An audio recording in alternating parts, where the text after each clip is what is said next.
Hey, how's it going? My name's Tim Boulevard, and in today's video I thought I would take you behind the scenes of my new track, which is called Off the Record. If you haven't heard it, you can find me on Spotify. It's Tim BLVD, and what I thought I'd focus in on today is the end section where there's a bunch of vocal ad-libs going on, so that you can maybe get some inspiration and get a few ideas of what you can do with your ad-libs to make them a bit more interesting. So without further ado, I'm going to head on over to Cubase. This is the DAW that I use. It doesn't matter which DAW you use, it's all about concepts at the end of the day and which DAW you find the most efficient. So let's have a listen to that section.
Okay, so yeah, that's the section we're going to be looking at.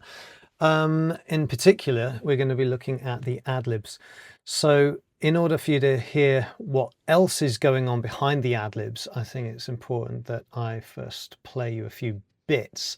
So we've got the lead vocal, that's up here. And there's a double going on as well. So you get that. Can we keep it off the record? And then down here, we've got an answer. So in music, sometimes they have this expression called a call and answer. This is the call, and then this is the answer.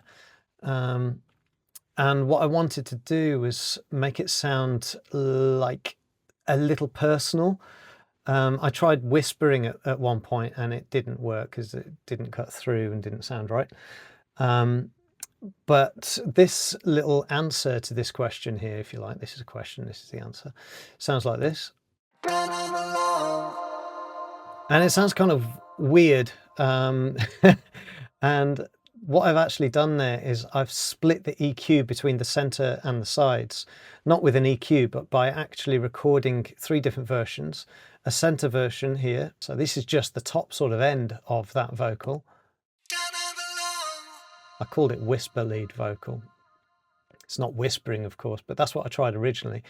And then on the sides, I've got the bottom end of it. So let's bring up the EQ for that.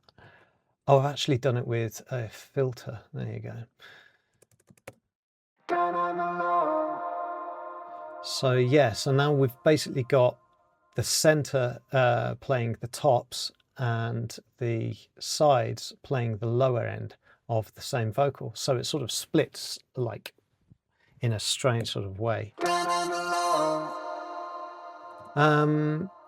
Okay, so then beyond that, we've got that happening like 3 times here. And there's a little ad-lib here as well. What you'll see is all of the ad-libs that I've done are green, and all of the more regular vocals are in orange. I set up several different ad-lib channels, these 4 here, because originally I had them all on one channel, and well, I was just automating everything, and it got so confusing trying to automate between filters, delays, reverbs, pitch bender, format changes, all of that stuff that's going on here. So I ended up splitting them up just so I can kind of see what on earth's going on a little better. So here's the ad-lib that happens here.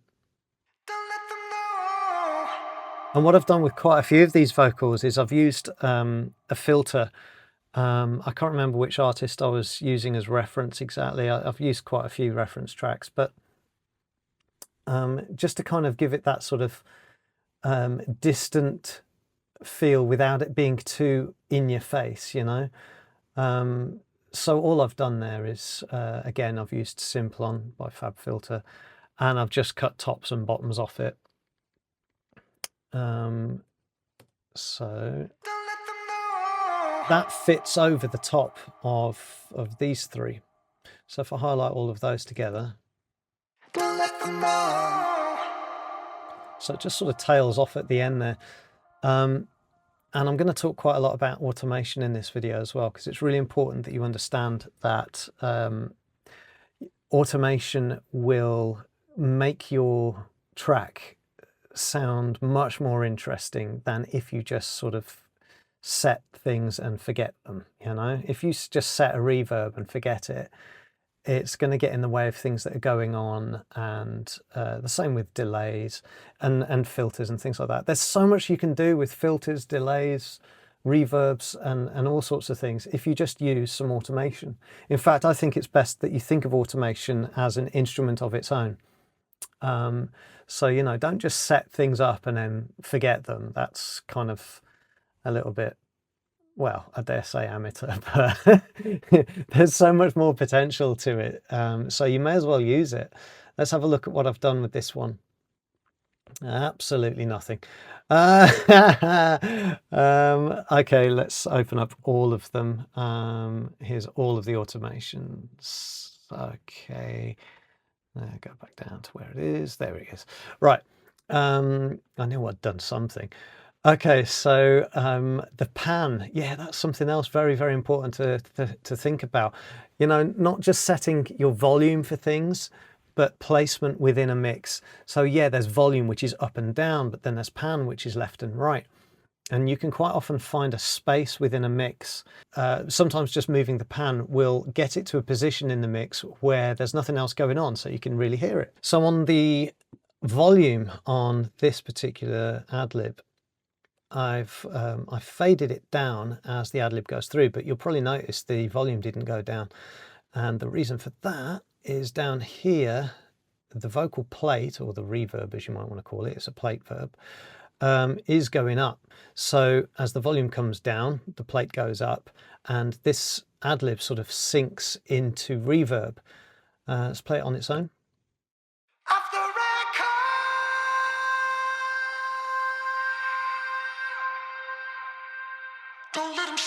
There's a nice sort of delay going on that as well. Okay, so now on this next ad-lib here, is a different effect again.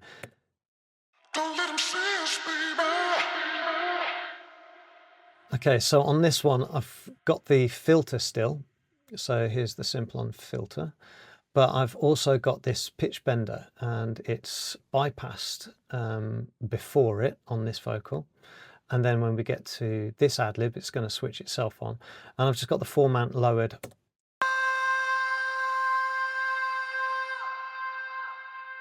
Don't let 'em see us, baby.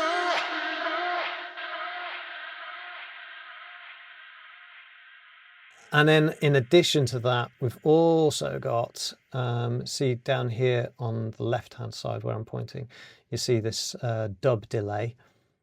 So that is on a send channel right down here, and that is a Valhalla delay. And yeah, I've basically got it, see this automation here, this blue line, this is the volume of that dub delay. So even though I'm sending it throughout on that channel, I'm sending it, I'm only turning it up here and there where I want it. So on the first ad-lib, the dub delay is turning itself up here so that the, just like I did with the reverb, the vocal sort of disappears into delay as well as reverb. So it just kind of becomes really spacey. And then I've pulled it back down again. And then on that second ad-lib, you're going to get like a call and response effect going on.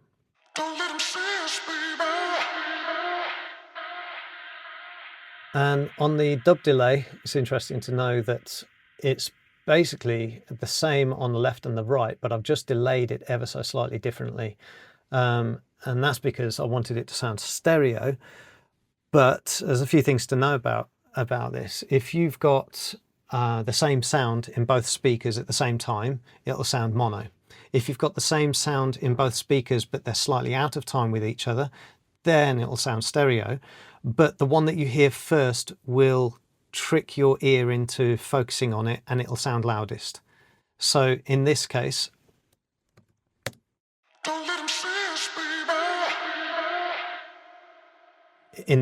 the right-hand side one was going to be louder because it's coming at you first. So try that out for yourself, but you'll probably see, well, hopefully you'll see what I'm talking about. But whichever one hits you first is going to kind of grab your attention, and you'll think that that's like the prominent side, if you like. But again, there's more automation going on here as I've panned that delay over to the side as well. So that's going off to the left. So yeah, it's really important to automate all these things so that you can kind of create some interesting things. Okay, let's have a listen to the next one.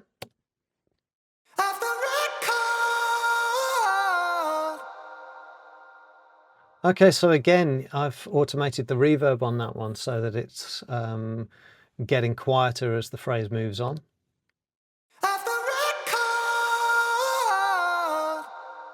It sort of dries itself up there. This time, I think it's probably to get out of the way of this little background vocal. I say it's a background vocal, it's kind of like the hook in the chorus. So I've just sort of tidied it up. You'll hear what I mean.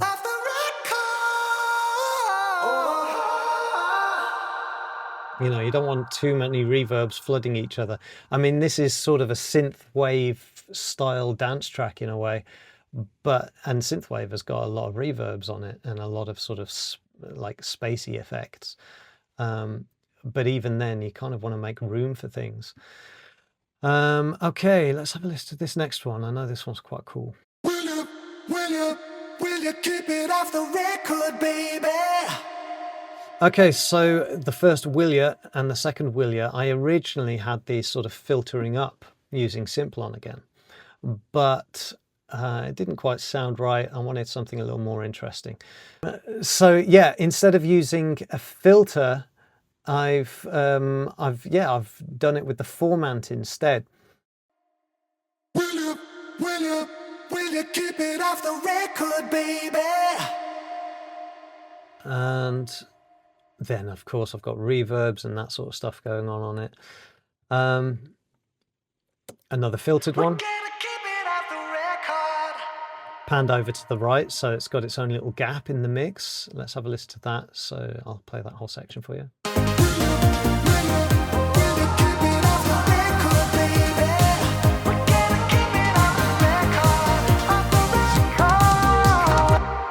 Okay, now we've got this rather mega note that I managed to sing one day when I had the gift of God within me.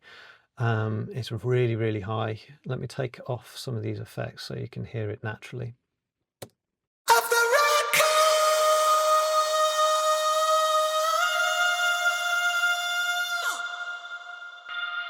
I don't know what I choked on at the end there, but yeah, that's about the highest note I can sing.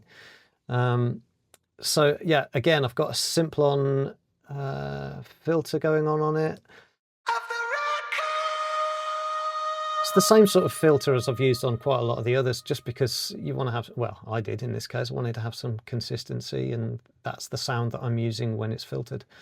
And now I've used this chopper, which is just a standard chopper. It's the standard Steinberg chopper. It comes with Cubase, and I'm just automating the mix knob on it.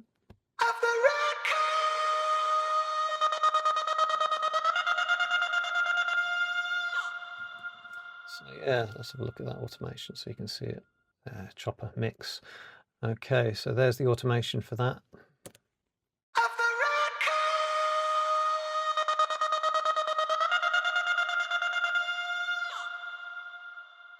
Again, I'm just playing with the mix volume here so that the natural sound started to come through a bit more towards the end there before I switched it off completely. It's not like there's a right way or a wrong way to do these things. It's just that's what sounded right for me. You know, like with production, there is no exact rules. There's better ways of doing certain things. Like technically, you want to make sure you've got a really good mic sound, and you want to make sure that your bass is clear and your mix is good and all the rest of it. But when it comes to actually doing stuff like this, you literally have to just play around with it. And, you know, don't be afraid to whack things all the way up so you can hear what the hell you're doing.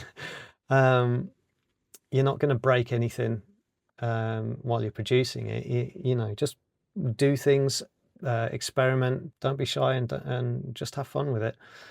Okay, so now I've got an ad-lib here, these two. It's another stereo one. Let's have a listen to that. Won't you kiss me, baby? So by now you probably know exactly what's going on. I've got the filter, I've got the formant turned down, and at the bottom I've got that dub delay thing going up here. Okay. Won't you kiss me, baby? And the last one actually comes with this, which is in orange. I suppose I could make it green. Come on. Be adventurous. There you go, it's green now. So this originally just sounded like this. We gotta keep it off the record. But in the mix itself, it sort of came out of nowhere a little bit. So what I've done is I've taken the word we, slapped a big reverb on it, and then I've mixed that down, or exported it if you like. So you had the word we with a big reverb tail on the end of it. Then I reversed the whole thing and edited it down nice and short. So in reverse, it's that. Let's just show you this, because I'll undo all of this in a second. Okay. Let's get rid of that as well. Okay, so now that should just sound like wee. Let's turn these two off. That should just sound like we now with a big reverb. Yeah, I had a lot of reverb on it, and yeah, and it's like 100% mix on the reverb. So now that sounds like this. And that tiny little thing there just sort of ramps your ear into the we, so the we doesn't sound like it's come out of nowhere. We gotta keep it off the record. And what I found is it's kind of, if I get rid of this fade out here and just have it going straight in, we gotta keep it sort of loses some definition.